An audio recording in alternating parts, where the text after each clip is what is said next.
I never learned to ask for help. That's what happens when you grow up watching your mother drift in and out of your life like a ghost, leaving you to figure things out all on your own.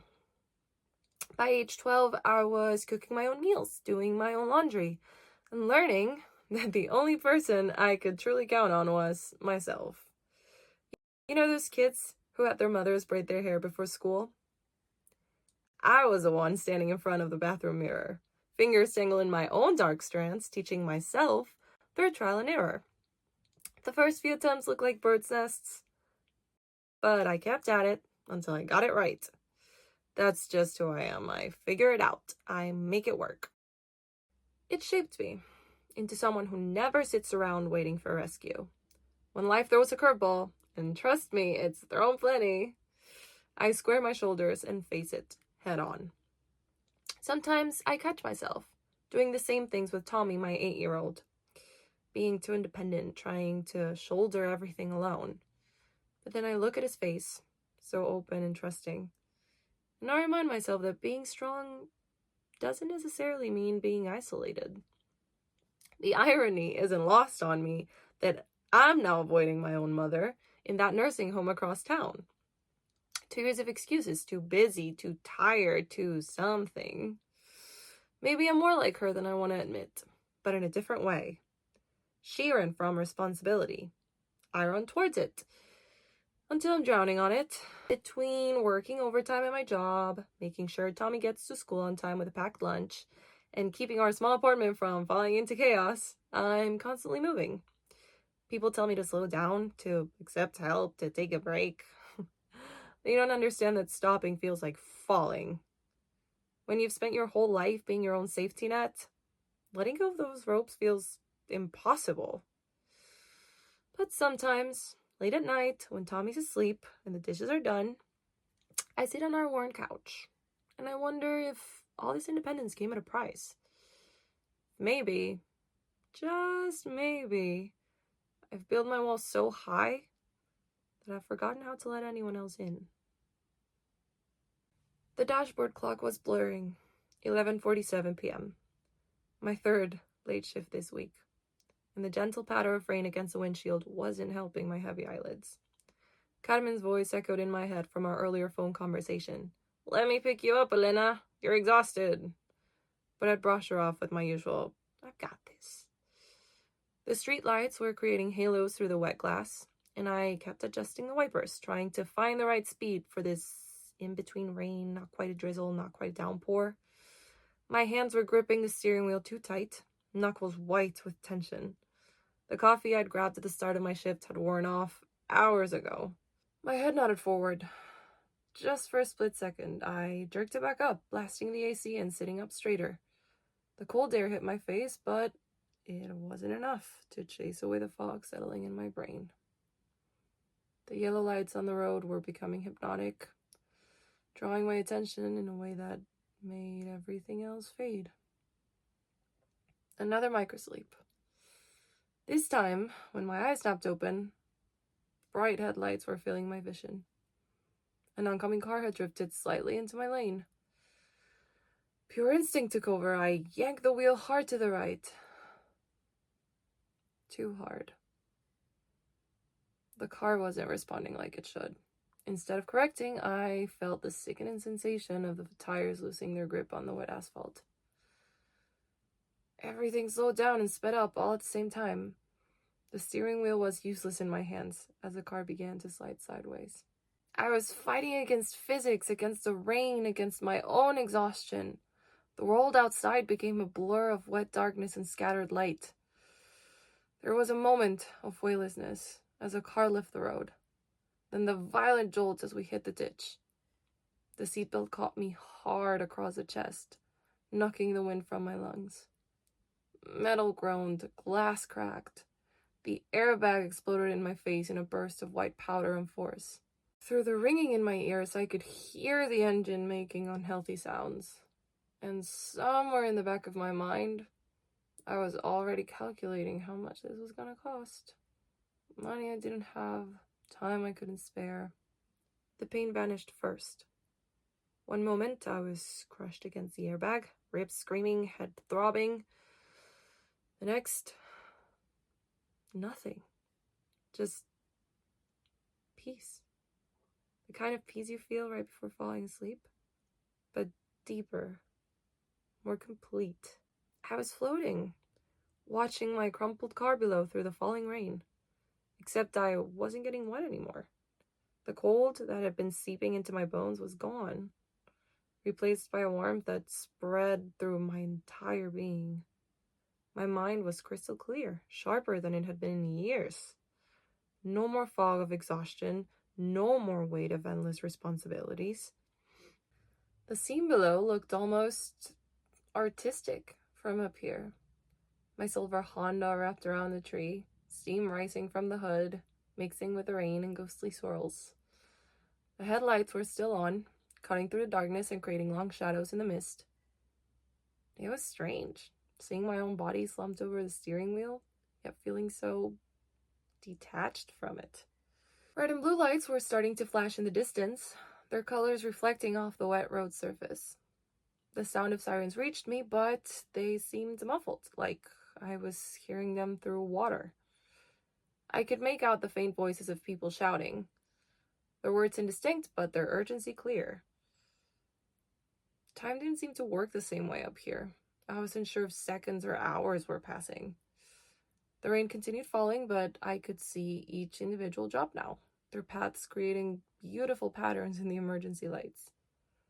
My thoughts were drifting to Tommy.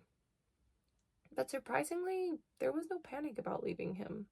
Just a serene understanding that everything would be okay.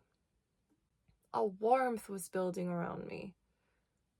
Different from anything I'd ever experienced. Not like sunshine or a hot bath, but more like being enveloped in pure comfort itself. The sirens were fading further away, becoming whispers at the edge of my mind. The scenes began unfolding before me like pages in a photo album coming to life. Each memory crystallized with a clarity I'd never experienced before, showing me truths I've been too busy to see. I saw my mother, sitting alone in her nursing home room, tissue crushed in her trembling hand. Her shoulders shook as she stared at the empty visitor's chair beside her bed. The calendar on her wall showed months of empty squares, no marks, no visits. From this new vantage point, I could see the pile of unsent letters in her drawer, each one addressed to me, each one expressing love she couldn't voice in person. Then my vision shifted. I saw Tommy, curled up on our worn couch, his math homework half finished on the coffee table. His small face was pressed against the armrest, dry tears on his cheeks. He tried waiting up for me again. Probably hungry since I wasn't there to make a dinner. His blanket lay untouched on the floor. He'd stopped using it for months now, saying he was too old for it now. But I could see how his hands still reached for it in his sleep. My sister Maria's face swam into view next. That day last month when she'd offered to watch Tommy for the weekend, to give me a break. I saw myself snapping at her, telling her I didn't need anyone's help or pity. But now, I could see what I'd missed then. The genuine concern in her eyes, the way her hand lingered on the car door, hoping I'd change my mind. The hurt that flashed across her face, it wasn't from rejection, but from watching her sister struggle alone. Then came the memories of my childhood. Sunday afternoon at Abuela's house, all of us squeezed around her tiny kitchen table. The smell of arroz con pollo filling the air. Cousins running through the house, aunts and uncles talking over each other in rapid Spanish. Even when money was tight, there was always enough food, enough love to go around. Everyone pitched in. No one went without. I watched my younger self, carefree and surrounded by family. Never imagining I'd one day build such high walls around myself. These moments weren't just memories anymore. They were revelations. Each one showed me a truth I'd been too proud or too busy to acknowledge. The love I'd been pushing away, the help I'd been refusing, the connections I'd let fade. All of it laid bare in this strange space between life and whatever came next. The space around me pulses with a rhythm that feels both foreign and familiar, like a heartbeat, but not my own. I'm floating, yet anchored, present, yet everywhere at once. My body, is it still my body? It's like being water and light mixed together, if that makes any sense. Each thought ripples through me, creating waves of color I can somehow feel rather than see. The boundaries between me and everything else blur. I'm reaching out, but there are no hands. I'm breathing in, but there's no air. It's like being cradled in the warmest embrace while simultaneously dissolving into it. The weight of my daily struggles, my constant exhaustion, it all feels distant now, like clothes I've shed. Through this strange sensation comes a voice. No, not a voice exactly, more like a knowing that blooms inside what used to be my chest. You were never meant to walk alone. The message doesn't come in words, but in waves of understanding that wash through my essence. Each wave brings images. My mother's hands reaching out, Maria's open door, Tommy's small hands wrapped around my waist, my aunt's unanswered calls, the community I've been pushing away. The message repeats, not in a sound, but in a feeling. You were never meant to walk alone. It resonates through whatever I am now, showing me the web of connections I've been part of all along. Every person I've shut out, every offer of help I've refused, they appear as threads of light still reaching toward me despite my barriers. I try to speak, to explain my reasons, but in this state, my defenses feel paper thin. Pride, independence, these concepts seem so small now, like pebbles trying to dam an ocean of love. The truth crashes through me. I've been fighting so hard to stand on my own that I forgot how to stand with others. The truth hits me like a wave of light.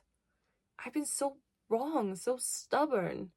Each memory of refused help flashes through my consciousness. Maria offering to watch Tommy, my aunts trying to bring groceries, my church group wanting to help with bills. My independence wasn't strength. It was a wall I built around myself, around Tommy. My mother, oh God, my mother. She's been reaching out from that nursing home, and I've been too proud to even visit. The same pride I inherited from her, the same walls she built that I swore I'd never create, yet here I am, repeating the cycle. The weight of my old perspective crumbles away. How selfish I've been, thinking I was protecting my dignity, when all I've done is deny Tommy the village he deserves. Deny myself the support I need. Deny my mother a chance to be a grandmother. Something shifts. The pulsing light around me begins to fade. I feel a pullback toward something heavier. My body? Yes, my body. The beeping of machines filters in, growing louder. The warmth of the other realm recedes, but my promise burns bright and clear. My eyelids feel heavy, but I'm fighting to open them. There's a pressure in my hand. Someone's holding it? The hospital room materialized in fragments. White ceiling, fluorescent lights, the steady rhythm of monitors. I'm coming back, but I'm not the same Elena who left. That Elena died in the light, and I'm grateful for her passing.